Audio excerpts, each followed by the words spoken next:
Hello' everyone, সকলোকে শুভেচ্ছা জ্ঞাপন কৰি আছোঁ মোৰ চেনেলৰ তৰফৰ পৰা। আশা কৰোঁ সকলোৱে ভালে আছে, ময়ো ভালে আছোঁ।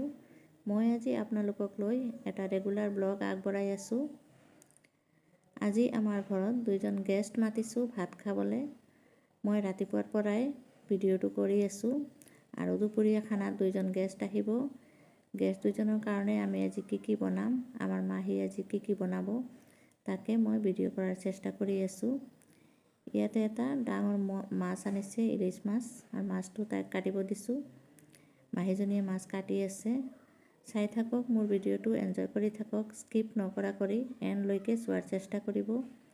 আৰু চাই যদি ভাল লাগে তেনেহ'লে লাইক এটা কৰিবলৈ নাপাহৰিব।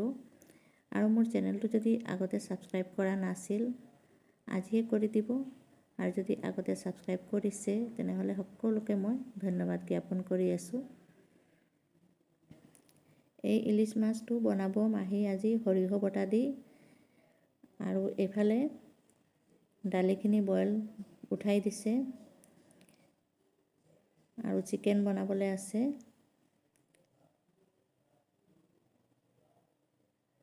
মাহীৰ কামৰ স্পীড কিন্তু বহুত বেছি, সোনকালে কৰিব পাৰে, আৰু মই অলপ চলপ হেল্প কৰি আছোঁ। এইফালে মই কেমেৰা ধৰিছোঁ। মূলাৰ শাকখিনি মই কাটি ৰেডি কৰি থৈ দিছিলোঁ, মাহী উঠাই দি আছে। মাহীৰ কিন্তু শাক বনোৱাৰ ছিষ্টেমটো বেলেগ।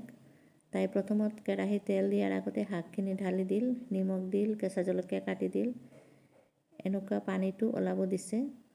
তাৰপিছত তৰকাৰীটো লগাব। এনেকুৱা কৰি বনাই আছে। আজি খাই চাম এনেকুৱা বনালে কেনেকুৱা লাগে। এতিয়া শাকখিনি তেলত তৰকা দিব। তেলত পিঁয়াজ নহৰু দিছে। আমি কিন্তু জ্বলাটো তেলত দিওঁ, মাহী এনেকুৱা দিয়া নাই, তাই শাকতে দি দিছে জ্বলাটো। এতিয়া শাকখিনি এনেকুৱা কৰি ভাজি আছে। আজি খাই চাম কেনেকুৱা লাগে। যদি ভাল লাগে তেনেহ'লে ময়ো এতিয়াৰ পৰা এনেকুৱাই বনাম।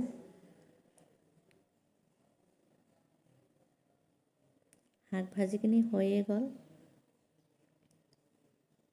এতিয়া চিকেনখিনি বনাব।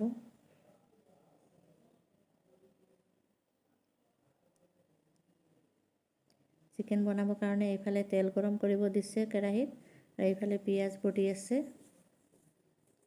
বটা পিঁয়াজখিনি তেলত দি দিল। আমি চিকেন প্ৰথমত মেৰিনেট কৰি ৰাখোঁ। মই নেমুৰ ৰস দি মেৰিনেট কৰিয়ে ৰাখোঁ বেছিভাগ। মাহী এনেকুৱা ৰখা নাই, ডাইৰেক্টে বনাই আছে। পিঁয়াজখিনি অলপ ভাজি ল'ল, তাৰপিছত চিকেনখিনি দি দিল।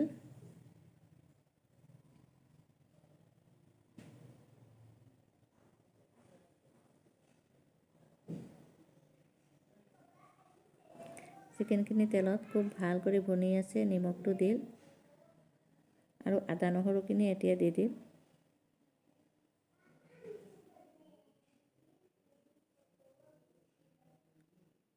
আদা নহৰু দিয়াৰ পিছত গেছৰ ফ্লেমটো একদম পূৰা বাঢ়াই দি খুব ভাল কৰি ভুনি আছে মছলাৰ লগত। মছলা দিয়া নাই বেলেগ, আদা নহৰুৰ লগত ভুনি আছে। এতিয়াহে মছলা দি আছে। হালধি পাউডাৰ দিল আৰু ধনিয়া জিৰা পাউডাৰ দিল। জলকীয়া পাউডাৰ মাহী ইউজ নকৰে। কেঁচা জলকীয়াকেইটা বটিব, এতিয়া বটিহে দিব। কেঁচা জলকীয়া বটি দিয়ে কাৰণে তৰকাৰীখিনি বেলেগ টেষ্ট হয়, বহুত ভাল লাগে।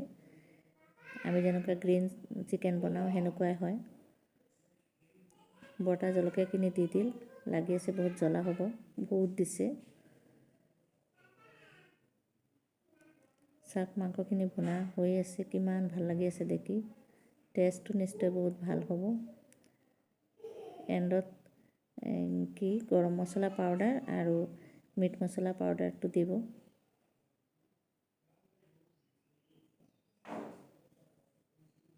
অলপ গৰম পানী দিল, বেলেগকৈ গৰম পানী কৰিছে, গৰম পানী দিল। মাংসখিনি হৈ গ'ল। এতিয়া চাওক কেনেকুৱা হৈছে।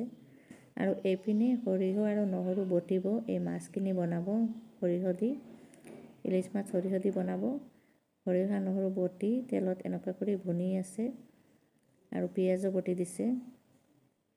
মছলাখিনি ফাৰ্ষ্টত খুব ভাল কৰি ভুনি আছে, অলপমান পানী দিল। তাৰ পিছতে মছলা দি আছে, হালধি পাউডাৰ আৰু ধনিয়া জিৰা পাউডাৰ, আৰু মাছখিনি দি আছে।